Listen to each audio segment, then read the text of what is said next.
Hello guys, welcome back to the channel and I am Manali. I am going to start with the third chapter of macroeconomics, that is national income and its related aggregates.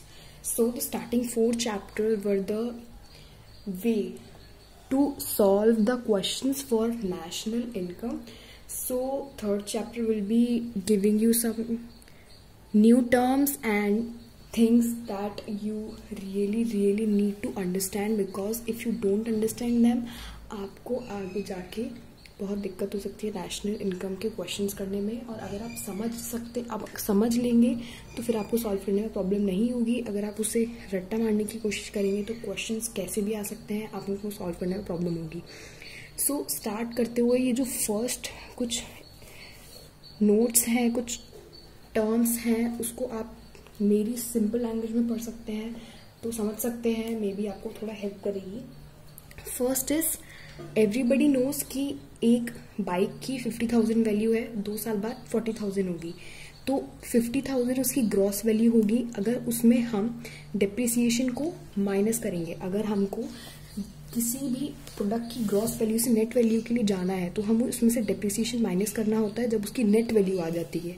Same अगर उसको हम reverse कर देंगे, उसमें depreciation add कर देंगे तो हमें उसकी ग्रॉस वैल्यू पता चल जाएगी। सपोज अगर आज कोई बाइक की हमें कोई किसी की मार्केट प्राइस नहीं पता, जो हमने रियलिटी में जिस प्राइस पर खरीदी थी, तो आज के जो वैल्यू है सपोज इट इज 35,000 और आपको उसकी ग्रॉस वैल्यू पता करनी है, तो आप उसमें डिप्रिसिएशन ऐड करके उसकी ग्रॉस वैल्यू में पता कर सकते हैं। सो ये फर्स्ट था।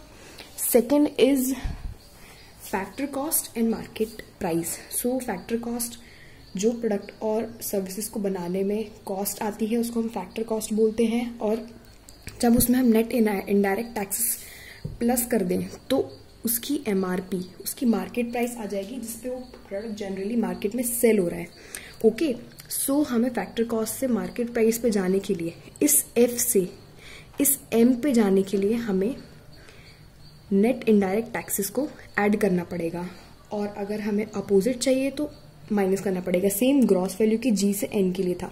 तो आगे जो हम एग्रीगेट्स पढ़ने वाले हैं, एक तरह से वेरिएंट्स ऑफ नेशनल इनकम, जो टर्म्स हम, जो शॉर्ट फॉर्म्स हम यूज करेंगे उनसे हम ये फर्स्ट लेटर्स ही यूज करेंगे, तो आप इससे थोड़ा लॉजिकली लर्न करने की कोशिश कर सकते हैं। सो मैंने आपको पहले भी चैप्टर्स की वीडियो में बताया था, NIT होता है इनडायरेक्ट टैक्सेस माइनस सब्सिडीज, यानी कि हम कोई भी indirect taxes sales duty, excise duty की तरह प्रोडक्ट्स एंड सर्विसेज पे पे कर रहे हैं, और अगर गवर्नमेंट उस पर हमको सब्सिडी दे रही है तो उसको हम माइनस करके नेट इनडायरेक्ट टैक्सेस लगा सकते हैं, जिससे हमें फैक्टर कॉस्ट और मार्केट प्राइस को चेंज करने में हेल्प होगी। थर्ड इज ओके, सो अभी बहुत सारे एग्रीगेट टर्म्स आएंगे, तो अगर हम किसी की भी मनी वैल्यू, किसी भी प्रोडक्ट की मनी वैल्यू के बारे में बात कर रहे हैं तो वो फैक्टर कॉस्ट होगी, यानी कि उसकी रियल कॉस्ट।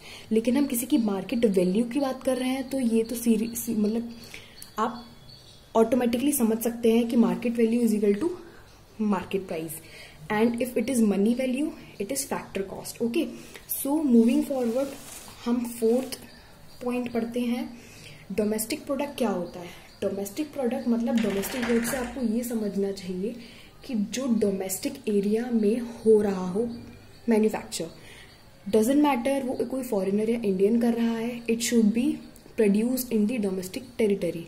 और अगर हम नेशनल प्रोडक्ट की बात करें तो नेशनल प्रोडक्ट में क्या होता है, गुड्स और सर्विसेज पूरे ऑल ओवर इंडिया में प्रोड्यूस हो सकती है, लेकिन उन्हें प्रोड्यूस करने वाला एक इंडियन यानी कि रेसिडेंट होना चाहिए, जो कि एक इंडियन रेसिडेंट हो। समझ गए आप? सो डोमेस्टिक प्रोडक्ट, डोमेस्टिक याद रखना, it is related to domestic territory, यानी कि डोमेस्टिक मतलब नेशन के अंदर हो रहा हो, either it is resident non resident, foreigner, Indian कोई भी हो सकता है, लेकिन नेशनल नेशनैलिटी से रिलेटेड है, और जो जिसकी नेशनैलिटी इंडियन होगी उसी की गुड्स एंड वैल्यूज की जो वैल्यू है इसमें काउंट करेगी, और गुड्स कहीं पे भी चाहे मैन्युफैक्चर हो, चाहे इंडिया, अमेरिका, जापान, चाइना, कहीं पर भी हो रहा हो। सो ये कुछ बेसिक्स थे। अब हमें ये चीज और देखनी है कि व्हाट इज NDPFC। ओके, सो आपको NDPFC, GDPFC, GDPMP काफी सारे 8 एग्रीगेट्स होते हैं टोटल, ये 8 इन एग्रीगेट्स को पढ़ने के लिए इन टर्म्स को समझना पड़ेगा। ये NDPFC होता है, यानी कि N stands for net, net depreciation, G for gross, N for depreciation. So first will be, या तो फर्स्ट वर्ड आपका G होगा या फिर N होगा, G for gross value, N for net value. So अगर N है तो वो डेप्रिसिएशन उसमें ऑलरेडी माइनस हो चुका है, और अगर वो G है तो मतलब उसकी वो ग्रॉस वैल्यू है, यानी कि फैक्टर कॉस्ट पर है अभी वो। Okay, next is D। D मतलब डोमेस्टिक। डोमेस्टिक प्रोडक्ट मतलब मैंने आपको अभी भी बताया था, डोमेस्टिक जो कंट्री में हो रहा हो, चाहे वो इंडियन कर रहा हो या फॉरेनर कर रहा हो। एंड FC, अगर यहाँ छोटे लेटर्स में P के नीचे FC लिखा है मतलब वो फैक्टर कॉस्ट पे है। Okay, next is now N, again net value that is depreciated है। This N is national product. हमने अभी थोड़ी देर पहले डिस्कस किया नेशनल प्रोडक्ट, यानी कि जो एक इंडियन पूरे वर्ल्ड में गुड्स एंड सर्विसेज प्रोड्यूस कर रहा हो, वो सिर्फ इंडियन होना चाहिए, रेसिडेंट होना चाहिए, not any person living in the foreign country and producing that good in that foreign country. Okay, and factor cost again factor cost पे हो रहा हो। So this stands for this tells us it is depreciated और non depreciated. This tells कि वो एक domestic product है या फिर नेशनल प्रोडक्ट है, एंड दिस टेल्स वो फैक्टर कॉस्ट पे उसका मेजरमेंट हो रहा है। और अगर यहाँ पे MP होता है मार्केट प्राइस, तो ये पता चलेगा कि वो मार्केट प्राइस पर है। So third chapter, national income, what is national income and the related aggregates. So ये कुछ 8 एग्रीगेट्स है, इसको हम आगे धीरे धीरे डिस्कस करेंगे। मैं आपको इसका शॉर्ट नोट काइंड ऑफ भेज दूंगी। सो फर्स्ट हमारा होगा gross domestic product eight market price. So gross domestic product क्या होगा? ग्रॉस यानी कि हमारा ये ग्रॉस मतलब कि कोई डेप्रिसिएशन प्रोविजन नहीं दिया गया है, यानी कि डेप्रिसिएशन अभी भी इसमें एडेड है। डोमेस्टिक प्रोडक्ट, डोमेस्टिक उसमें एक यूजुअली हम 4 चीजें कंसिडर करते हैं। इस GDP MP में 4 चीजें हैं, G, D, M और MP। Okay, so this is for depreciation, this is for वो डोमेस्टिक टेरिटरी के अंदर है या फिर टेरिटरी के बाहर है। अगर वो टेरिटरी के अंदर है तो फॉरेनर और इंडियन दोनों काउंट होंगे, रेसिडेंट एंड नॉन रेसिडेंट। और अगर वो डोमेस्टिक नहीं है, सपोज ये D नहीं होता, नेशनल होता, तो नेशनल मतलब होल वर्ल्ड में जो भी गुड्स एंड सर्विसेज प्रोड्यूस हो रहे हो लेकिन रेसिडेंट की हाथों से। Okay, so first gross, second domestic. Product is usually product and services whatever we are getting, and market price. So market price is what we will consider in the smaller letters. Market price, that is on market price taxes are already added. So cost of जो भी good की cost है उसमें already taxes plus कर दिए गए हैं, उसके बाद में उसकी मार्केट प्राइस निकल आई है। सो GDP MP इज किसी भी प्रोडक्ट की वैल्यू जिसमें डेप्रिसिएशन अभी भी है, रियल वैल्यू मार्केट वैल्यू नहीं, रियल वैल्यू मतलब डेप्रिसिएशन है अभी उसमें, उसके बाद में वो डोमेस्टिकली प्रोड्यूस है, इंडिया में प्रोड्यूस है, और उसके बाद में उसकी प्राइस अभी भी डायरेक्ट टैक्सेस उसमें ऐड हो चुके हैं। Next is gross domestic product at factor cost. So depreciation gross value है उसकी। Okay, GDP FC gross depreciation उसमें ऑलरेडी है, डोमेस्टिक प्रोडक्ट है, इंडियन टेरिटरी में हुआ है, डोमेस्टिक टेरिटरी में हुआ है, एंड दैट प्रोडक्ट जिसकी फाइनल वैल्यू हम जो कर रहे हैं, जिस प्रोडक्ट के बारे में बात कर रहे हैं, वो भी फैक्टर कॉस्ट पर है, यानी कि अभी उसकी cost of production he consider की जा रही है। Next is net domestic product eight market price. Okay, so next is net that is अब हमने इसमें से डेप्रिसिएशन को डिडक्ट कर दिया है। सो नेट वैल्यू यानी कि depreciated value of domestic product जो डोमेस्टिक टेरिटरी में बनाया गया है उसकी मार्केट प्राइस पर वैल्यू। ओके, टैक्सेस यानी कि प्लस हो चुके हैं।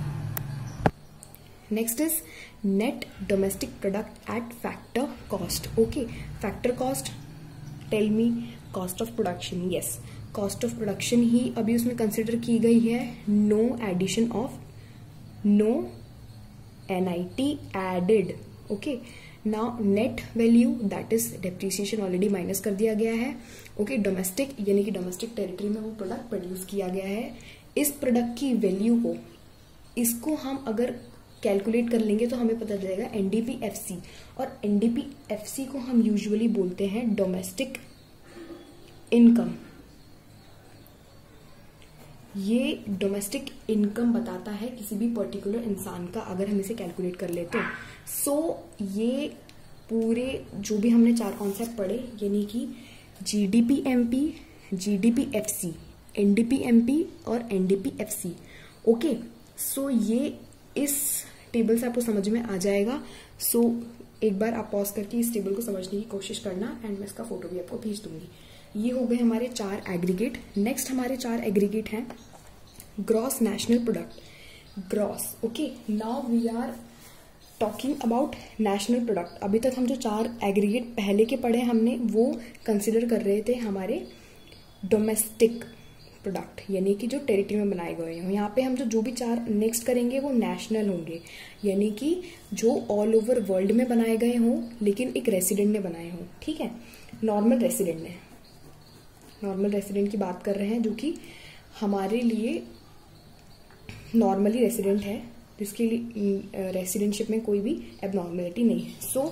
Next is gross value. Gross we all know, अभी उसमें डेप्रिसिएशन एडेड है। Real value of the bike, that is हमने खरीदने पर 50,000 की खरीदी तो उसकी gross value. Gross value national product, यानी कि वो प्रोडक्ट पूरे वर्ल्ड में बनाया गया है।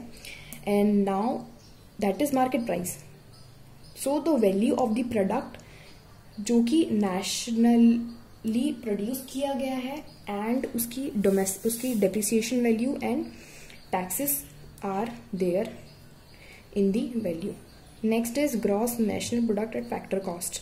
Gross value that is depreciation है, अभी भी नेशनल प्रोडक्ट है, बाहर बनाया गया है in the world, considering the whole world, but by only normal resident, and factor cost अभी भी हम कंसिडर कर रहे हैं। Next is national net. Okay, net value. Now we are अभी हम लोग क्या डिस्कस कर रहे थे, ग्रॉस, 2 बार हमने ग्रॉस किया। ओके, नाउ हम नेट करेंगे।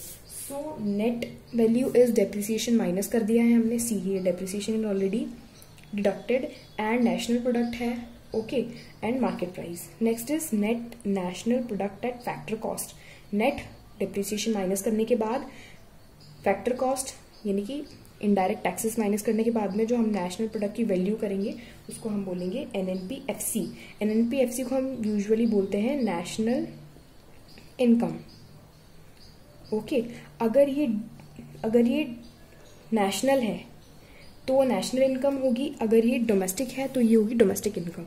ओके, हम जो वैल्यू फर्स्ट, ओके, डेप्रिसिएशन हमारा कंसिडर्ड है नेशनल इनकम और डोमेस्टिक इनकम बोथ, लेकिन हम उसे फैक्टर कॉस्ट पे देख रहे हैं, यानी कि रियल वैल्यू बिना टैक्सेस ऐड किए। तो ये हमारे नेशनल इनकम और डोमेस्टिक इनकम का कैलकुलेशन और जनरली वर्ड है, what we call it. Now relationship again, जो हमने नेक्स्ट 4 एग्रीगेट पढ़े उनका रिलेशनशिप नेशनल कॉन्सेप्ट के अकॉर्डिंग, वो डोमेस्टिक कॉन्सेप्ट था। ओके, डोमेस्टिक कॉन्सेप्ट जो स्टार्टिंग के 4 थे ये नेशनल कॉन्सेप्ट है। ओके, तो मैं इसका आपको भेज दूंगी, एंड ये डिफरेंस है। डिफरेंस इज, ये टेरिटोरियल कॉन्सेप्ट है डोमेस्टिक इनकम, यानी कि टेरिटरी कंसिडर कर रहा है, लेकिन ये नेशनल कॉन्सेप्ट है जो कि इंटायर वर्ल्ड को कंसिडर कर रहा है।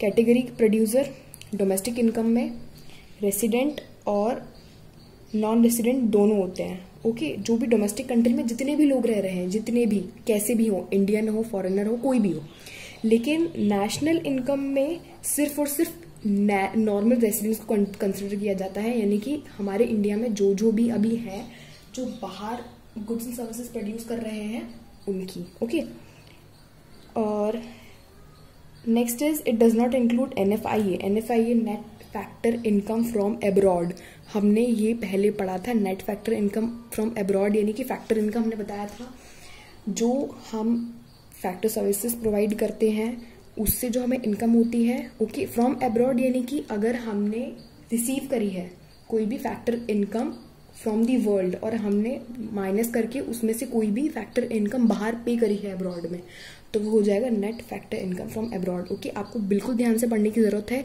इसीलिए हर वीडियो, क्योंकि ये चीज अगर अब बाद में आएगी तो आपको समझ में नहीं आएगी। अगर आपको ये समझना है तो इन्हें याद करो। Next is now domestic product. Okay, so now I will send you this formula to calculate the national income from domestic income। तो बेसिकली आप इसको कैसे कर सकते हो, डोमेस्टिक है, हमें ये याद करना है कि हम डोमेस्टिक इनकम को क्या बोलते हैं, NDPFC, और हमें NDPFC से NNPFC जाना है। तो we don't need to do anything, already NN है, कुछ भी मत करो। D और N है, इसमें हमें चेंजेस करने हैं। ये प्रोडक्ट फैक्टर कॉस्ट पे है, इसमें भी हमें चेंज नहीं करना है। तो बेसिकली हमें सिर्फ इसमें एक चीज करनी है, यानी कि अब हमें इस D को N में कैसे चेंज करना है, डोमेस्टिक प्रोडक्ट और नेशनल प्रोडक्ट में से। तो ये हम आगे नेशनल इनकम मेजर करने में सीखेंगे। Next is now we will categorization of domestic income. Okay, so domestic income को हम कैसे कैटेगराइज कर सकते हैं, तो ये हम यहाँ देखेंगे। दो तरह की डोमेस्टिक इनकम होती है, एक तो होती है जो प्राइवेट सेक्टर के में से आए और एक होती है पब्लिक सेक्टर में से आए। प्राइवेट सेक्टर की इनकम बेसिकली 2 पार्ट्स में डिवाइडेड होती है और पब्लिक सेक्टर की भी 2 पार्ट्स में डिवाइडेड होती है। हम अगर पब्लिक सेक्टर की बात करें तो पब्लिक सेक्टर की एक इनकम होती है income from property and entrepreneurship accruing to administrative department. Government के जो डिपार्टमेंट है जैसे कि रेलवेज, पोस्ट और टेलीग्राफ्स, तो इनमें अगर कोई प्रॉपर्टी है तो उसका कोई रेंट या फिर उसका कोई इंटरेस्ट या फिर एंटरप्रेन्योरशिप कोई है उसका प्रॉफिट, तो ये है ना गवर्नमेंट की एक इनकम होगी। Second is saving of non departmental, जैसे कि गवर्नमेंट के डिपार्टमेंट में नहीं है, ये क्या है गवर्नमेंट के डिपार्टमेंटल में से अगर कुछ इनकम हो रही है। और ये है कि जो नॉन डिपार्टमेंटल एंटरप्राइजेज हैं जो गवर्नमेंट के अंडर हैं, उनकी कोई प्रॉफिट है या फिर उनकी कोई किसी भी तरह से गेन्स हैं, जैसे कि इंडियन एयरलाइंस के, LIC के, MTNL के, वो भी गवर्नमेंट इनकम होती है। तो गवर्नमेंट इनकम 2 टाइप की होती है, एक डिपार्टमेंटल सर्विसेज, एक non departmental services. Okay, now अगर हम इन दोनों को प्लस कर लेंगे तो हमें total income from the domestic product accruing to public sector. Now we will talk about private sector. So private sector के भी 2 पार्ट होते हैं।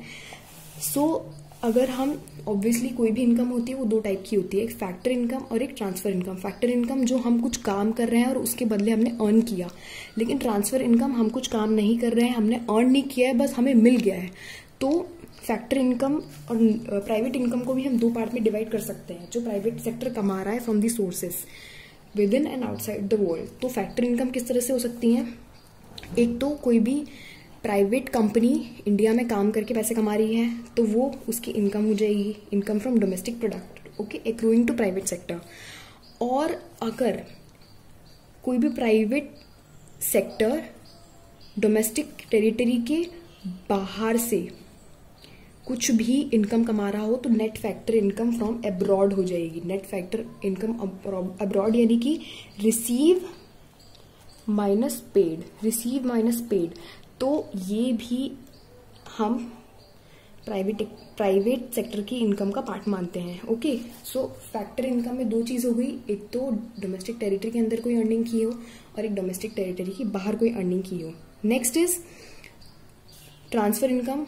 अगर किसी भी तरीके से ट्रांसफर इनकम कोई अर्न करी हो, जैसे कि काफी बार होता है, जैसे नेशनल, ये income received within the domestic territory it include national debt interest and current transfer government. अगर गवर्नमेंट कोई भी ट्रांसफर करती है like scholarships, unemployment allowances, subsidies etcetera, तो ये 1 साइडेड कोई भी होती है ट्रांसफर इनकम, इसको हम बोलते हैं current transfer from government. Okay, और नेक्स्ट होती है नेशनल डेट इंटरेस्ट। काफी बार होता है कि गवर्नमेंट सेक्टर्स प्राइवेट सेक्टर से लोन लेते हैं और उस पे जो इंटरेस्ट पे करते हैं उसको बोलते हैं नेशनल डेट इंटरेस्ट। सो अगर नेशनल डेट इंटरेस्ट से अर्निंग करी जा रही हो या फिर कोई गवर्नमेंट ट्रांसफर कर रहा हो तो ये हमारा ट्रांसफर इनकम आता है प्राइवेट इनकम का। और एक और होती है, अगर ये तो डोमेस्टिक टेरिटरी के अंदर हो गया। नेक्स्ट अगर हम आउटसाइड वर्ल्ड करें तो आउटसाइड वर्ल्ड से अगर किसी भी तरीके से कोई भी डोनेशन, कोई भी यूनिलेटरल एक साइड से कोई ट्रांजैक्शन किया हो तो उसको भी हम ट्रांसफर इनकम में इंक्लूड करेंगे। सो बोथ फैक्टर इनकम और ट्रांसफर इनकम दो तरह से, एक तो डोमेस्टिक टेरिटरी के अंदर से कुछ अर्निंग करी गई हो या फिर एक फ्रॉम आउटसाइड द वर्ल्ड। सो ये इसका एक्सप्लेनेशन है। आपको पढ़ाई करने के लिए हर चीज़ को इन डेप्थ में पढ़ना पड़ेगा। सो लास्ट टॉपिक इस वीडियो का ये है कि हम प्राइवेट इनकम को कैसे कैलकुलेट कर सकते हैं। तो हमें पता है कि प्राइवेट इनकम एक्चुअली में किस किस चीज़ें कॉन्स्टिट्यूएंट करता है, तो focus on this part. Okay, so factor income, private income दो में होता है, factor income, transfer income. Okay, factor income earned होती है एक तो डोमेस्टिक टेरिटरी के अंदर से और एक रेस्ट ऑफ द वर्ल्ड से। ट्रांसफर इनकम सेम, रिसीव करी गई है, अनअर्नड है, एक डोमेस्टिक टेरिटरी के अंदर से और एक from rest of the world. So private income में क्या क्या प्लस होता है, मैंने आपको बताया था कि जो डोमेस्टिक इनकम नॉर्मली कोई भी सर्विसेज देके या प्रोडक्ट बेच के प्राइवेट सेक्टर का अर्न कर रहा हो तो हम ये इसको लेंगे, दैट इज इसको बोलते हैं income from domestic product accruing to private sector. Next is अगर किसी भी तरीके से from outside the world income generate हो रही हो, आउटसाइड वर्ल्ड कोई प्रोडक्ट बेचा जा रहा हो या सर्विसेज बेची जा रही हो तो उसको बोलेंगे हम net factor income from abroad, that is private income में हम इसको भी ऐड करते हैं अगर हम प्राइवेट इनकम को कैलकुलेट कर रहे हो। नेक्स्ट इज हम इसको कंसिडर करेंगे जो कि ट्रांसफर इनकम के दो पार्ट है। फर्स्ट इज कोई गवर्नमेंट ट्रांसफर्स वन साइडेड हो रहे हो या फिर किसी भी तरीके से प्राइवेट सेक्टर ने लोन दिया हो गवर्नमेंट को और उसका इंटरेस्ट प्राइवेट सेक्टर अर्न कर रही हो, तो वो भी हम इसमें प्लस करेंगे, that is interest on national debt, national debt पे कोई इंटरेस्ट या फिर करंट ट्रांसफर गवर्नमेंट, प्लस अगर net current transfer from rest of the world, अगर रेस्ट ऑफ दी वर्ल्ड से कोई किसी भी तरीके से डोनेशन आ रहा है, फिर कोई भी अलाउंसेज आ रहे हैं वन साइडेड जिसके लिए हमें कोई भी सर्विसेज नहीं देनी पड़ रही है, तो वो भी हम इसमें ऐड करेंगे। सो ये चार चीजों को ऐड करने पर हमें प्राइवेट इनकम पता चलती है। और फॉर स्टेप्स टू कैलकुलेट मैं इसका एक PDF बना के भेजूंगी जिससे आपको मोर क्लियरर हो जाए कि हम कैसे प्राइवेट इनकम कैलकुलेट कर सकते हैं। ओके, सो प्राइवेट इनकम, एक चीज और है यहाँ पे, private income from domestic concept. Domestic concept यानी कि this one and this one, we are not considering factor income from rest of the world and transfer income from rest of the world. So हम इसे कैसे calculate करेंगे? So अगर हमें domestic concept से, ये पार्ट हमें ये दिखा रहा है कि अगर जैसे नेशनल कॉन्सेप्ट जो लास्ट के 4 एग्रीगेट्स हमने पढ़े थे जिसमें बीच में N था, ओके, सो इस पे अगर हमें कोई भी उसका एग्रीगेट दे दिया जाए तो हम उसमें से हम प्राइवेट इनकम कैसे कैलकुलेट करेंगे। तो जैसे कि अगर हमें NDPFC दिया हो यानी कि नेशनल इनकम का एग्रीगेट दिया हो तो हमें उसमें से वो हर चीज माइनस कर देनी है जो कि मतलब कि उसमें गवर्नमेंट सेक्टर की जो भी इनकम है, दो थी, earning from property and entrepreneurship, and second जो डिपार्टमेंटल से रिलेटेड हो और जो कि नॉन डिपार्टमेंटल से रिलेटेड हो। तो इसमें से दोनों चीजें माइनस कर दी हैं, administrative department and saving from non departmental. And अगर हमें इसमें प्राइवेट इनकम ऐड करनी है तो हमें क्या करना है, प्राइवेट इनकम के चारों पार्ट ऐड करने हैं, तो हमें उसमें प्राइवेट इनकम मिल जाएगी। ये वीडियोस ऐसे समझ में नहीं आएंगे, आपको रियली थ्योरी को भी पढ़ना पड़ेगा। So this is all for the video and we will move forward to complete this chapter in next video. Thank you. Please like if you learned something from us. Thank you.